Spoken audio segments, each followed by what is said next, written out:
One day in, many more to go. The madness continues. I'm Lawrence Presman. You're watching WagerTalk Today. And, well, we have a show lined up. Andy Lang, Gianni the Greek. And based on popular demand, my demand, Drew Martin's joining us again for a back-to-back. He was on yesterday. And he's going to look at two college basketball bets. Gianni sent in UFC, likely not realizing that the March Madness is going on. Well, he probably did. But we're going to get CBB out of him and Drew Martin with a couple of college basketball bets. Teddy, what's your big game breakdown?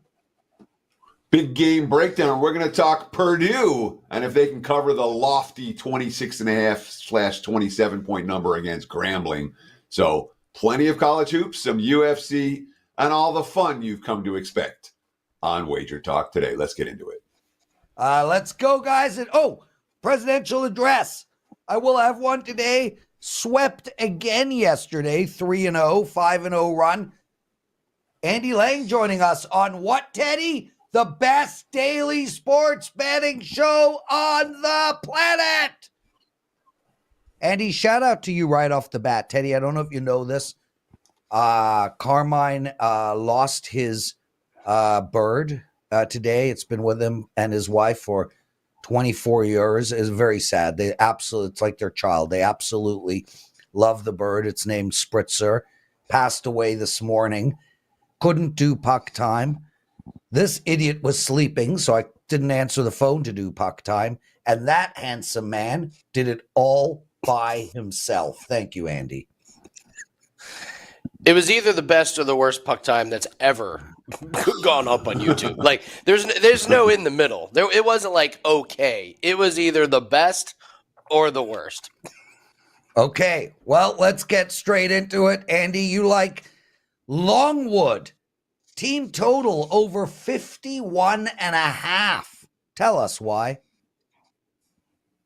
Yeah, anybody that wants their Longwood Lancers breakdown, you've come to the right spot here. So I'm playing the number here. I think this is too low, 51.5. Like, I just don't think Houston is going to be that dead set on absolutely crushing a team in the first round. They have much bigger fish to fry, and they do have to conserve a little bit of energy. So I'm kind of hoping for a little bit of a backdoor run on this one. And we watched it happen last night with Iowa State. And we'll talk about Iowa State here in just a second. So Iowa State was playing South Dakota State. And, you know, Houston's one of the best defensive team in the country. So is Iowa State. I watched that South Dakota State team. They were getting beat the whole game. Iowa State calls off the dogs, you know, with 4 minutes left and the game's out of hand. What happens? South Dakota State scores 13 points in the last 4 minutes. They were well below their team total last night. And they ended up going over because Iowa State's, again, in the same boat. They've just got bigger fish to fry here. So this is a really, really low number. And I know they haven't played anybody like Houston, but Longwood's gone over this total in every game this year. So they can score. I would expect some of these points to be coming in the last 5 minutes of the game. It's a huge spread. But again, if I'm looking at the number, 51.5, it's not that many points in a game that I'm not really sure Houston's going to be that interested in putting their foot down at the end of the game. So I think this one sneaks over the total right here at the end. So we're going team total over. Would you look at full game over, first half over, anything like that? I know the first half's over.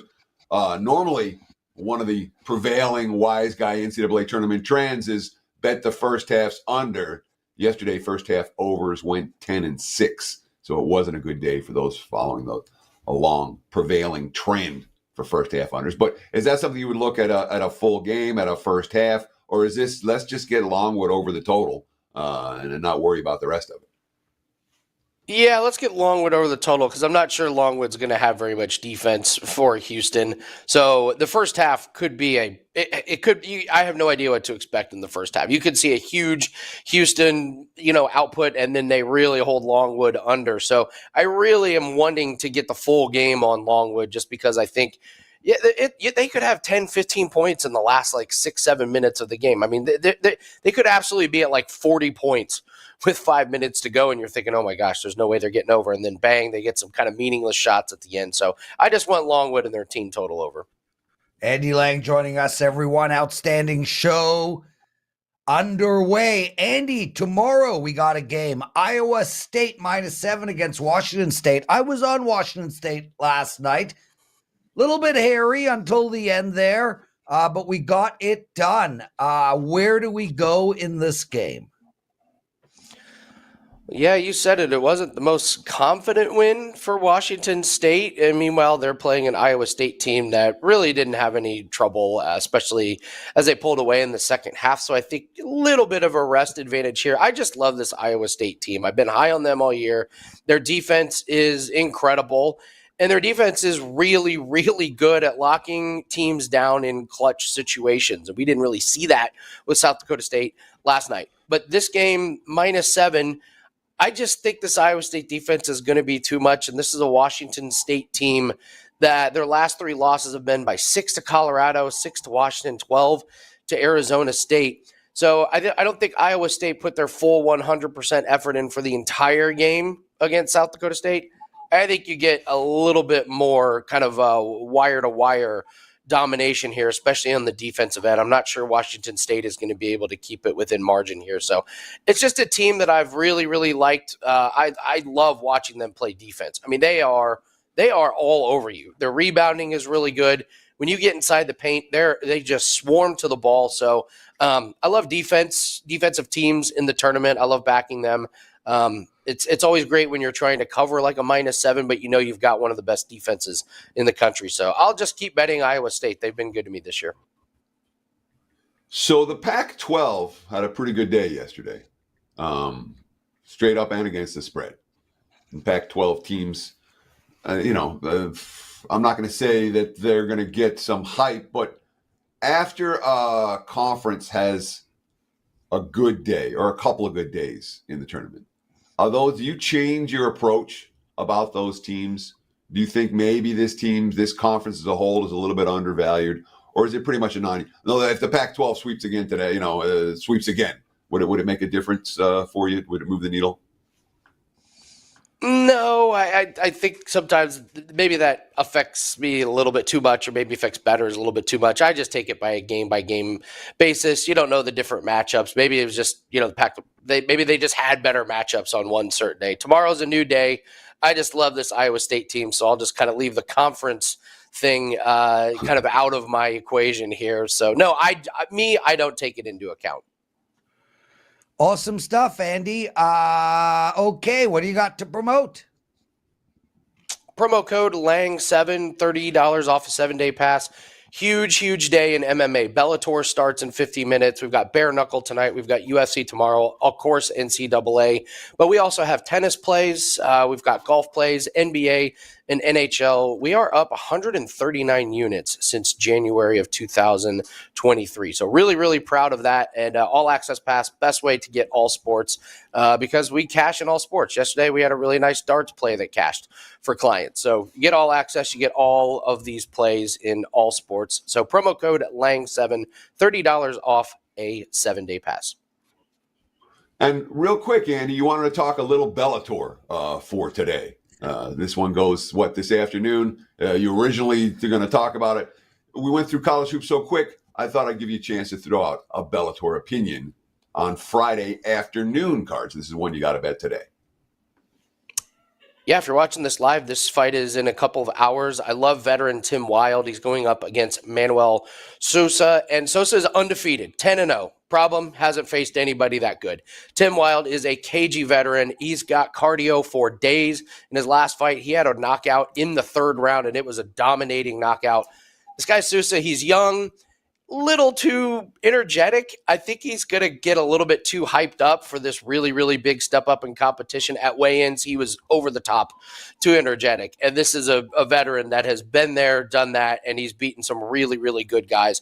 This guy Sousa is 10-0. He's certainly not going to finish his career undefeated. He's going to get his first loss at some point. this is just too big of a step up in competition. Wild's got really good movement, really good jabs. I think Sousa's going to learn a valuable lesson, and this will be a good moment for him taking his first loss. He'll get better from it, but it's time that he stepped up in competition, and I think he's going to go down to Tim Wild today. Andy Lang, thanks so much, man. Thanks for handling puck time. Thanks for coming on here. I hope you kick some serious ass today. Teddy, we got Gianni still to come and Drew Martin making a second appearance in 2 days. Lots of college hoops ahead of us, a little bit of UFC and some NHL. Before we get into any of that, hit that like button, everybody, because Teddy is about to tell us what bettors learned. Oh, we got to talk about what happened in the big dance yesterday. There's a ton of stories. Let's start at the beginning of the day. Tom Izzo in March came out of everybody's mouth yesterday, patting themselves on the back. Sparty, wire to wire, double digits over Mississippi State as short chalk. Duquesne head coach is retiring. The Dukes might not be done yet, but outright wire to wire job against BYU. BYU took all the money. Duquesne was on my short list. Did I pull the trigger? I did not. Urgh. Speaking of Arizona, they're up by 24, just over 4 to play. They empty the bench. We heard Lang talk about that just a moment ago. What happens when they empty the bench? Well, they did make one of their 8 shot attempts down the stretch, but they missed a free throw. They got the rebound. They missed a three-pointer, missed that too. Ended up winning by exactly 20. There were minus 20 at tip-off, mostly minus 20 and a half, minus 21. And that messed up my whole day. Instead of a 2-2, no harm, no foul, come back the next day. My 13-2 college run, and then I go 1-3 yesterday. I'm getting chirped on Twitter. So kids, don't become sports bettors for a living. This is what happens. A missed free throw in one game messes up your whole world. And that happened to me yesterday by the hook with Arizona. That was tough. The kind of opposite happened for North Carolina. They were in a battle with Wagner. Not a battle, but they certainly didn't pull away. Last 10 minutes, they dominated. A 12-point lead with just over 10 to play. Turned into a 30-14 run out to close the game. Minus 26. Tar Heels win by 28. Oregon took all the money and then beat up South Carolina. That was a bad game for the house. It was a bad game for first half under bettors, too. Did you guys see that three-pointer at the buzzer from beyond half court to end the first half? That turned first half under into first half over. Ouch. Good game for the house if Oregon was a bad game for the house. How about the Oakland Grizzlies, plus 13 against Kentucky? Calipari shaking his head the whole way. When you run into a hot shooter in tournament time, there can be damage done. The Grizzlies did that last night, plus 800 on the money line, plus 700 if you had Oakland in that range. Popular underdogs did not do particularly well yesterday. Colorado State had 11 points at halftime.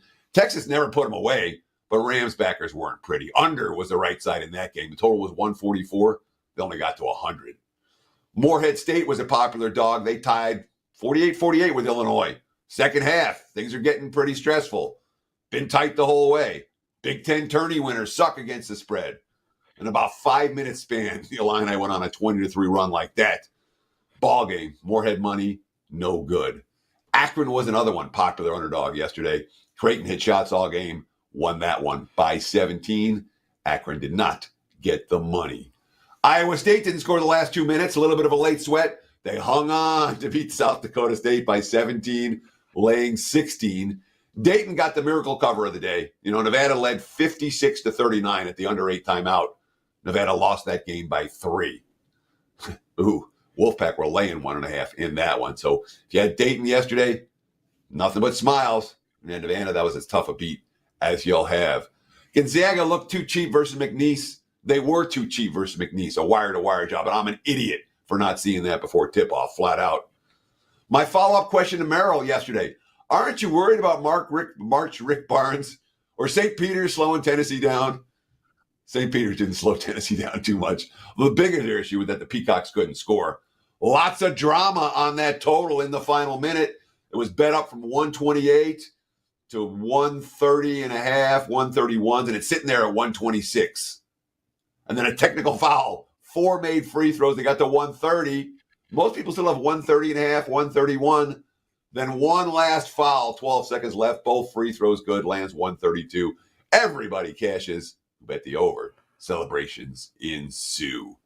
3 late games. NC State ran out Texas Tech in the second half. They took the money. They got the money. That was a really impressive showing.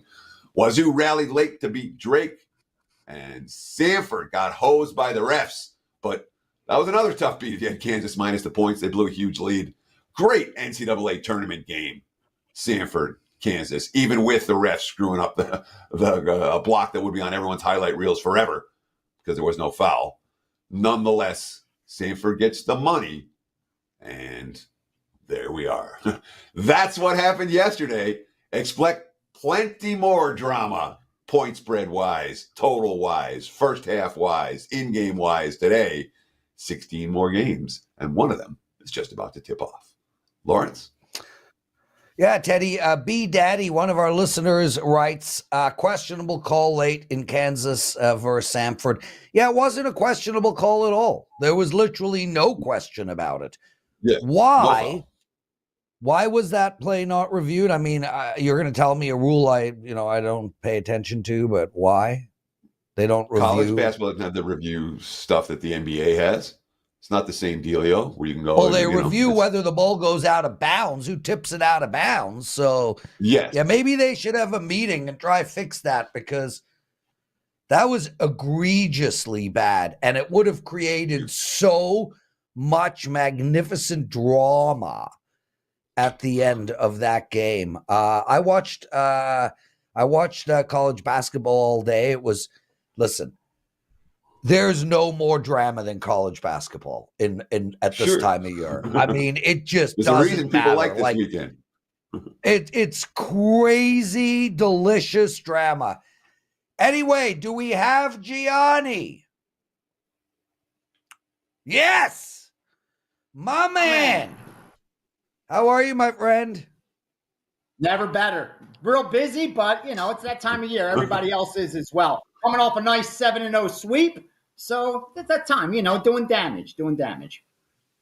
Gianni, you want to talk? Well, now that you mentioned your 7-0 sweep, I just want to tell everybody I had a winning day yesterday. I went 3-1, 2-1 in college basketball. Well, I thought I needed to get that out there. I'm only going to mention it 4 more times. Yeah. Gianni, you want to talk UFC, which we will allow. We will allow. But we are going to need a fair chunk of college basketball information from you. So let's start right off the bat. Main event, Amanda Ribas, plus 180. I'm sure I mispronounced her name. Maybe it's not even a her. Where are we going here? Oh, it's Ribas. In Brazil, silly the me. R is an H. It's an H. So Ribas against Namajunas. We know Namajunas, obviously, she's got the name recognition, 2-time strawweight champ, but she's coming in off a couple losses. And more importantly, if you look over recency, she could very easily be coming in with a 1-5 record. 2 of her last 3 wins are by split decision. So you're ultimately paying a premium for her past, for her resume. I just don't think today's version of Rose should be this high of a favorite, especially against Ribas, who is exactly in the position you want to bet a fighter like this. She's cashed as an underdog 2 of 3 times. She's 7-3 overall, has a tough strength of schedule. Her opponents won about 65% of their fights. It's the kind of fighter you want to back as a dog. At near that plus 200 range, going in, you're not going to cash a lot of those tickets. But as long as you're getting the best of it, long term, you're going to turn a profit. Bottom line, Ribas at anything better than plus 150 is giving you the best of it. The break even on that is that she wins this fight 4 out of 10 times. It's much closer than that. I really like the Ribas side. I think Namajunas coming back, I could understand why she's getting love at the window because of the resume. But she's just 9-5 overall. She's a 64% fighter. She's 3-3 as a favorite. Her days of offering value to bettors was when she was undervalued as a dog. That's no longer the case. Give me Ribas in the main event at plus 180 or better. Let's talk about the co-main event. And this time we're going to look at the favorite. Justin Taffa, Carl Williams. Right now, I'm seeing Carl Williams in the minus 180 to minus 190 range.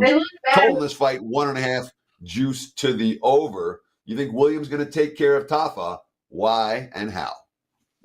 Yeah, how this is not minus 300? Well, it's obvious. It's because Tafa's got that power, and he comes in off his last few fights getting the job done. He's 3-0-0 with a no contest in his last 4. All those wins came in the very first round. The problem is when he gets out of the first round, he's finished. Meaning anytime his fights in the UFC past that 5-minute mark, he has lost. And now he's going against an opponent in Williams who his style is exactly that. He's a heavyweight, but he's not a knockout artist, meaning his job is to take you into deep waters and drown you. Use his wrestling, use his grappling, and just smother those big guys who don't have much in the gas tank to begin with. As long as he avoids that first round, meaning don't let that big knockout shot land, it's a very easy fight for him. He's got a nice 5-inch reach advantage and a positive strike differential against a negative strike differential. So I think he'll be okay on his feet. But when he takes this to the mat, it's going to be his world, and it's going to be an easy fight. All he has to do, again, is implement his game plan, and he should be minus 300. Lay the chalk with Carl Williams. Take the plus money with Hebos. And real quickly, I'm going to pass along a couple more MMA before you talk college basketball, because I really like this card. I'll go real quick through some value. A.J. Dobson as a dog. Peyton Talbot as a favorite. Zala as a dog. Padilla as a favorite. Ogden as a favorite. Look at Johns as well. Daria, she's minus 200, making her debut. She's going to beat Rendon, that's for sure. Yeah, there you go. You have some good bets right there. I gave about 5 or 6. Flat bet, straight bet, all of them. When the dust settles, you'll be up money. Real quickly again. Hebos, Williams, Dobson, Talbot, Zala, Padilla, Ogden, John, and you're set. Throw in Daria, and it's a nice parlay ticket as well. And with the dogs doing as well as they did early on last week and early in the season, we may get a more chalky card and may hit one of those long parlays, 6-7 fighter parlays. So good luck on Saturday. I'll be at the Apex actually for this event. So excited for it. Gianni the Greek joining us, everyone. You can follow him at, what is your, at Gianni _ Greek _ gambler. Greek _ gambler. Oh, totally messed up. It was up on the screen and then they zipped it away. Number one MMA expert at WagerTalk over the last 365 days, my man, Gianni. Okay, brother. So let's talk about Friday's college basketball action and then maybe what you're already doing for tomorrow. So far, I haven't bet anything for Saturday.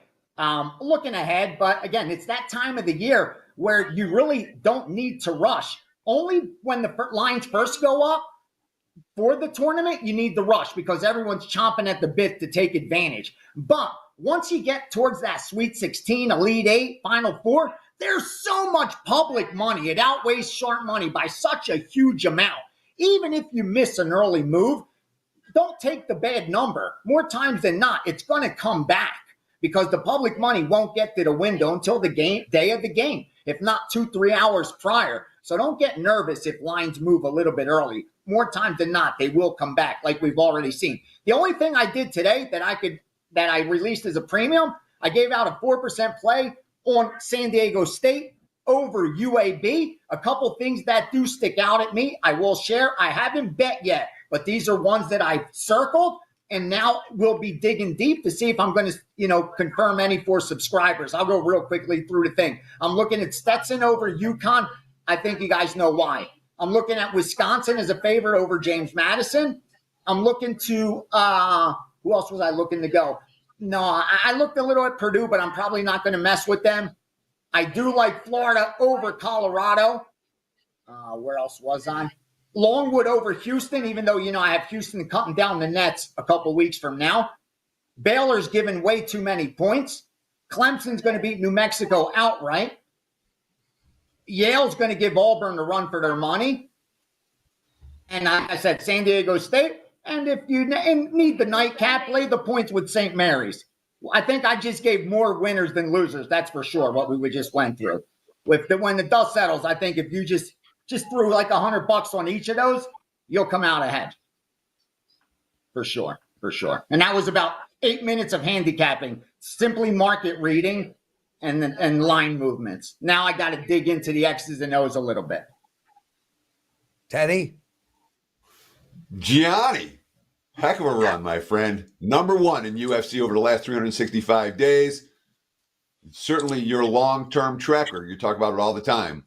If you play Gianni day in, day out, you may go through some rough runs, but over the course of the long haul, you'll show a profit. Thank you so much for joining us. Best of luck with all your plays this weekend. This weekend and through the rest of the madness for everybody. Thanks for following. Thanks for the support. Be good, my brother. Kick ass. Teddy, how many women were in Gianni's apartment there? I don't know. I wasn't paying attention. Did you hear? Like, all I hear is female. Maybe it's Dan. Maybe Dan's got a harem. No, Dan? Not you?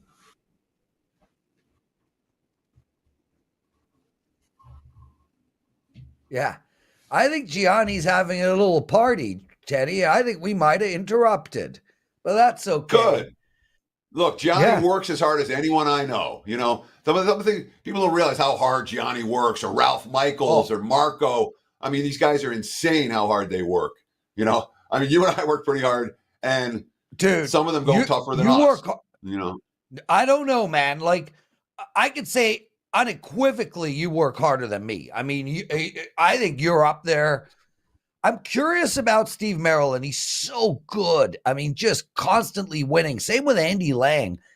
And Andy does props. So, I mean, I got to think he has to work one of the hardest. But you are right. This is my only point, is that Gianni works really hard. If he wants to have fun one day, let the guy have fun. You know, poor guy's gone through all kinds of stuff. You know, you want girls over at the apartment, knock yourself out, man. Have a blast. I agree 1,000%. I'm not implying that it's a bad plan. I think it's a great freaking plan. The show slightly went off the rails. What else is new? Prez is hosting. Teddy covers. It's time for your big game breakdown. Big game breakdown. Let's talk Grambling and Purdue. Yeah, the same Purdue team that lost as a number 1 seed to Fairleigh Dickinson last year. Right now, looking at the WagerTalk live odds screen, I'm seeing Purdue minus 26.5, minus 27, total sitting in the 138 range. I do want to let you guys know, Teddy 7 all access pass, take $30 off any 7-day all access pass. Use that promo code Teddy7 at checkout. You can use it for me. You can use it for any of the cappers at WagerTalk or sportsmemo.com. Don't buy a play, buy a package. Here's your chance to do so. Again, Teddy7, your promo code. Take $30 off any 7-day all access. So last year, Purdue became only the second number 1 seed to lose their opening round game to a 16 seed in NCAA Tournament history. We know what happened to the previous team that lost to the number 1 seed in the first round. That was Virginia. They went on to win the national title the following year. Focused, motivated, and talented. I don't know that Purdue's going to win a national title this year, but they certainly have a legitimate chance to write a comparable narrative. They're not going out in the first round this year. And make no mistake about it. Grambling, Stetson and Grambling are the 2 weakest teams in the field. By far. Grambling has shown zero ability to compete when stepping up in class. They were plus 26.5 against Florida. They lost that game by 39. They were plus 21.5 against Dayton. They lost that game by 30. They were plus 27 at Iowa State. They lost that game 92-37. They were plus 23.5 at Colorado. They lost that game by 32. That's a proven track record of failure and an inability to maintain any sort of intensity once they fall behind like 20 plus, like they almost inevitably will here. This is a team that has shown that they let go of the rope when things go bad. And look, Purdue's faced one Big Ten defense after another tough the last 3 months. Now they have a chance to really dominate a lesser foe in a game that they're interested in. Boilermakers 6-2 ATS this year at minus 17.5 or higher. And both point spread losses, came by a single basket or less. They were 18.5 against minus 18.5 against Penn State. They won by only 17. Minus 29 against Eastern Kentucky. They won by only 27. This has beatdown written all over it. First half, full game, however you want to bet it. If I'm playing, I'm laying with Purdue. Today, at least, is going to be their day. There's your big game breakdown. Back to you, Mr. Prez. Teddy, I have a question. I think this happened last year. I can't remember, but the fact that you had Kansas go down yesterday, the fact that we Kansas got, won yesterday. Kentucky went down yesterday. Yes, John Calipari and his great contract, $43 million still to go on that mess, but different story. Do you think the big favorites are going to be more focused today, knowing what went down yesterday? And Texas Tech lost, and we had BYU lose, et cetera, et cetera. You think there's a correlation? No, I don't think it moves the needle at all. We're talking about kids, 18, 19, 20-year-old kids. Every year, there's a favorite or two, a big favorite or two that goes down on Thursday. Kentucky going down yesterday was not unique or different or anything. And when it wasn't a carnage day where like 6 top seeds went down or 4 top seeds went down, that day maybe you say the coach is going to get their attention. But Kentucky losing? No, I don't think it moves the needle even a little. Teddy covers. I got the biggest college basketball betting card of my life today. And these things just happen. I'm no hyperbole. I normally release 1 play a day, 1 or 2 plays, both of them 2%. Today I got my first 5% play of the entire year. Yes, year. You can write in the chat group how my accent stinks. That's fine. My first 5% play of the year in college basketball. Last year I had 5. I won all 5. I also have 3 4% plays and a 2%. So today is as big as it gets for me. I am going to be freaking out. Most of my games go tonight. I'm going to be losing my mind. Lose your mind with me, everyone. Let's go. Drew Martin joining us. Drew, 2 days in a row, bro. I thought you did such a spectacular job yesterday. I'm like, we got to have you on again. Well, Prez, good to be back with you. Teddy as well. Unfortunately, yesterday did drop a couple units, and I know I gave out the MAC team. Teddy came back at me. Well, Teddy, I don't know if you bet him, but hey, you were on the right side of that one, so hopefully I get you next time, my man.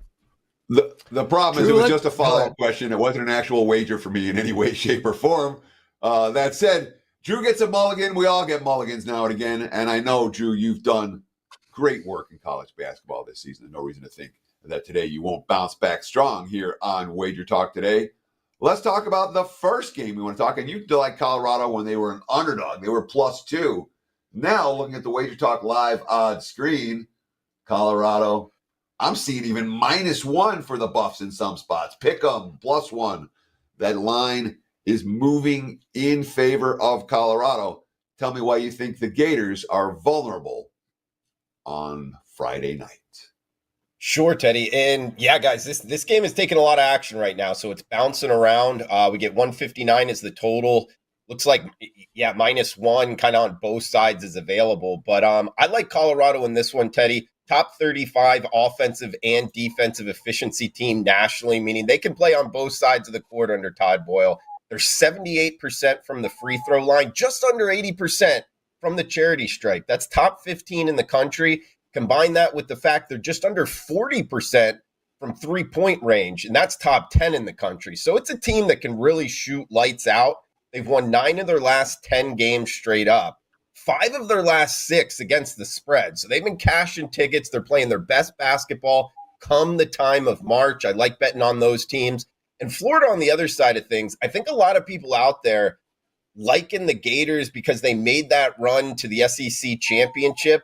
However, they've been overpriced in the process. And I almost value, not that I like conference tournaments, they matter. but I've almost come to the point, guys, where the last couple years, I don't know if they matter as much. And sure enough, down the end of the stretch of the regular season, the Gators were just 3-6 their last 9 against the spread, meaning they were overpriced. And on top of that, kind of lastly here, Teddy, I heard you talking about Prez as I was getting set up for this spot of, not everything correlates. Like games from yesterday, not to today. I do agree with you in some aspects. However, there's one thing I'm doing this year, and I've done in years past with some success in the NCAA tournament, is wait to bet the Friday games until the Thursday games are over. And the reason being, you can kind of take what each conference is doing. And keep in mind, guys, they play 20 games in conference. So in terms of strength of schedule, your opponent is a huge factor in this. And sure enough, the SEC just went 1-3. And in their 3 losses, you guys remember that? I mean, Mississippi State, South Carolina, those were near pick'em games, and they were blowouts. Kentucky went off as a double-digit favorite. I know, unfortunately, because I bet them, they lose outright. I mean, in their 3 losses, they were negative 50 against the spread points. They weren't even close compared to the odds makers. So I'm pumping the brakes on just kind of laying it or betting SEC teams first round here on Friday. And for all the reasons I pointed out with the Buffs, the hot shooting team, they're playing great basketball. Those are all the reasons I like the Colorado Buffaloes here near pick'em price, guys. And, of course, Florida's big man is hurt as well, which could be another advantage for Colorado. He's really their best rim protector. I do want to ask you, in this point spread range, would you take +1? Would you take money line? I mean, do you have an opinion there, or is it doesn't matter all that much? You spend too much time thinking about it. I think it does. I would take +1 in my pocket, because if you lose by 1 and you get that push, that is kind of a little feather in the cap there. There is one number where I will bet the money line, Teddy, in this kind of range, and that's -1.5, because I've just felt in the past when I lay a 1.5, that's the only one, -1.5, and it lands 1, the team you bet on wins by exactly 1 point, but you're laying that 1 in the hook. That one stings like no other bet I've ever felt. Maybe like if you have an under in college basketball and they score like 25 points in the last minute, which can happen. That one stings too, but that 1.5, it lands 1. That's the one time I'll pay up, the -115, -120 TC. Drew Martin joining us. God, Drew, I remember talking about those 25-point, last minutes. I don't think it happens as much now as it did, say, 10 years ago. But I remember teams being down by 13 with like 6 seconds to go and still fouling. And they foul. It's calmed down a lot. That shit doesn't happen as much as it used to. But, man, that last minute in blowouts, the team just kept fouling. And you'd sit there and go, dude, you're down by 20. There's 8 seconds on the clock. Why? Why are you fouling? Anyway, I digress. Okay, brother. Alabama, College of Charleston, 173. That is a big, bloody number. There's probably at least one NBA game that didn't go over that number this year. That would be an interesting. What do you think, Teddy? You think there was one that went under? No. There's a couple games that didn't go over 173 in the NBA. It was 89-88. There was 94-82. Yeah, I got them. Yeah, recently. Okay, Drew, handicap this one for us. Sure, Prez. Both of these two teams, in the south region of the country, if you will, and I know talking to a Canadian here, but College of Charleston in Alabama making the trip up to Spokane, Washington. Primetime tip-off here, guys. Prez, you alluded to it, 173. I believe you used the word bloody big number, and I agree with you. And when you go back to just yesterday's games, guys, Arizona, Long Beach State, that total was 163, and Oakland, Kentucky, that total was 160. So 2 games, the only 2 games that were totaled 160 or higher, both fell under. This one, we're adding 10, 13 points to that, 173. There's no doubt about it. Alabama was an over team all season long. When you watch them play, they go up tempo. College of Charleston, they'll play at a high tempo as well. That's the reason the number is this high, guys. I just think with this travel, tournament setting, one game and done here, there's a little bit more concentration on defense come this time of year, guys. And 173 is a massive number. You bring up the NBA. Keep in mind, this is only a 40-minute game, guys. And the last thing, it's a minus 9-point spread. Actually, some shops 9 in the hook, near 10 here, meaning it's not necessarily in foul fest range. If Alabama, what the odds makers are telling us, is going to be up near double digits, you're likely not going to get that last, 15, 20-point last 2 minutes of the game. There's going to be a lot more kind of take the air out of the ball if it does fall that way, which the odds makers are pointing there. 173, it's too tall of a task here, guys. I don't think they make it. I think it is a high-scoring game. It's just not into the 170s. So if you were a regular viewer of Wager Talk Today or a regular listener, one of the concepts that we've talked about on this show is that on the margins for totals, the numbers can sometimes be exploited, meaning the totals at the highest totals tend to go over, the lowest totals tend to go under. You don't see a 180 in a college basketball game. You don't see a 106. And that's something that tends to work across sports. In the NFL, you're betting the over 57s, you're cashing long-term. You're betting the under 36s, you're cashing long-term. The same type of concept. This is the highest total on the board. It's two teams that are both comfortable playing with pace. Alabama, certainly when you look at the non-conference schedule, all they did is try to run teams out of the gym, playing teams that weren't familiar with their style. Is any of that move the needle for you when it comes to this under?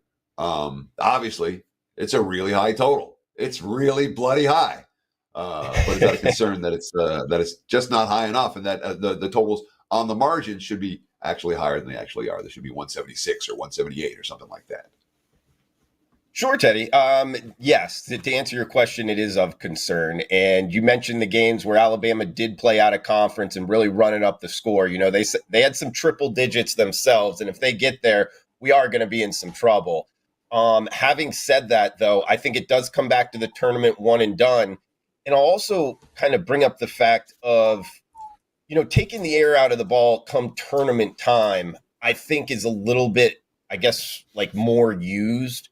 And we normally don't see, like in the beginning of the season, and I'm just going off the top of my head here. It's not like I've gone back over the last 5-6 years and actually, I've just noticed teams will go flirt with 100 points more so in the beginning of the college basketball season. So when you bring up those games, I just think that happens more in the beginning of the college basketball season. Like, teams aren't normally scoring 100 points come first round of the NCAA tournament. Alabama's not a 1 seed, but I can't remember 1 seeds doing that against 16 seeds, at least a lot of the time. I don't know if you're picking up what I'm laying down, but I think that's part of the factor in taking this towards the under. Yeah, Drew, we did get one game over that number yesterday, and I actually released it to my clients, Kansas and Samford, over the total. They got there. So it is doable. Thanks, brother. Great Appreciate bet. that. Yeah. That game over I sat 149, Prez. Dude, I sat there the whole game going, oh, I wish this was my 5%. Oh, I wish this was a 2% play. And I was like, greedy, man. Greedy. I'm happy I cashed it. Brother, thank you for joining us 2 days in a row. Outstanding stuff. I mean, college basketball, like Teddy knows hairstyles. Tell us what you got going. Absolutely, Prez. And actually just released a 5% max limit on the Saturday card here, guys. So got a promo code DM30, M2. Let's just set it up there. And takes $100 off the 30-day all access. So you get that play. You get all the weekend plays. You get the start of MLB as well. That's DM30 for a 30-day all access pass. 19-9 run here in college basketball. And we got opening day coming up this week. So can't wait for it, Prez. Great time to be a sports bettor. Enjoy the weekend, guys. Thanks for having me. Awesome stuff, Drew Martin, everyone. Teddy covers. We got to 100 likes. It's time for the daily presidential address. All right, everybody, I'm Lawrence Presman. It's your daily presidential address. I will be doing the penalty box segment all of next week. You can find that on our YouTube channel, WagerTalk TV, but I will not be on WagerTalk Today next week. I'm going on a ski trip, and a lot of people are like, well, if you're going skiing, how are you going to do your work? Yeah, take a look at my record when I went skiing 3 weeks ago to Fernie. I think I went 14-2. I do my work. I know what I'm doing. I will take care of my clients. I got my biggest college basketball card of maybe my entire life going today. It's Friday. I have my first 5% play of the year. I won all 5 of them last year. I got 5 bets in college hoops. Do not miss my card. Okay, NHL, 3 games. Let's start right off the bat with a big, huge underdog. Washington playing Carolina. It's around plus 170 for Washington. There's a ton of value on this Washington team tonight. When I look at this game, look, I understand Carolina has won 5 games in a row. I get it. They played last night. They went to overtime. They beat Philadelphia 3-2. This is a tough spot for Carolina. It's hard to lay down 6, 7, 8 game win streaks, especially at this time of the year. Incredible intensity. Washington's playing for their lives tonight. They can't afford to lose. They've won 3 of their last 4 games. They're right in the thick of things. For that type of money, plus 170, I see no other way to bet that game but to take Washington. Next, we're going to talk about Dallas playing Pittsburgh. I like Dallas in regulation, minus 130. I'm passing for my clients in hockey tonight, but if I were to put out a play, that would be it. The bottom line here is when you're done, and Pittsburgh is done. This is a terrible Pittsburgh team and probably an angry, frustrated, mad Pittsburgh team. They had a lot of expectations coming into the season. They're only getting older. This team is done. Feel free to fade Pittsburgh till the end of the year. Now we got Seattle going into Arizona, and a real tough loss for Seattle last night, now making it 6 games in a row. I like Seattle tonight, guys. Look, they think they're in it. They think they see a path to the playoffs. They're out of it, and they don't have a path to the playoffs. I mean, technically they do, but it's not going to go well. Arizona just won 2 of their last 3 games. Feel like they shot their load. It's a really bad Arizona team. I think Seattle's going to put a little run together, but it is too late. I do like them tonight. Super short money, minus 110 to Seattle. That's it for the show. That's it for the week. That's it for me until the following Monday. Teddy covers. Go us. Take us home. Sure. There's still a ton more. If you like WagerTalk TV, check out the happy hour tip-off, 2 o'clock Eastern Time. Steve Merril, myself, and Rob Vino breaking down college hoops. NBA tip-off, 4:15 Eastern Time this afternoon on WagerTalk TV. Ski Profit, Rob Vino, Ronald Kabang, and, of course, WagerTalk Last Call tomorrow morning, 8 o'clock Pacific Time, 11 o'clock Eastern, live with Kelly Stewart, myself, and I don't know who else is going to join us, but it'll be a loaded show. That being said, WagerTalk Today is done for the week. Enjoy the games. Good luck. We'll see you guys on Monday.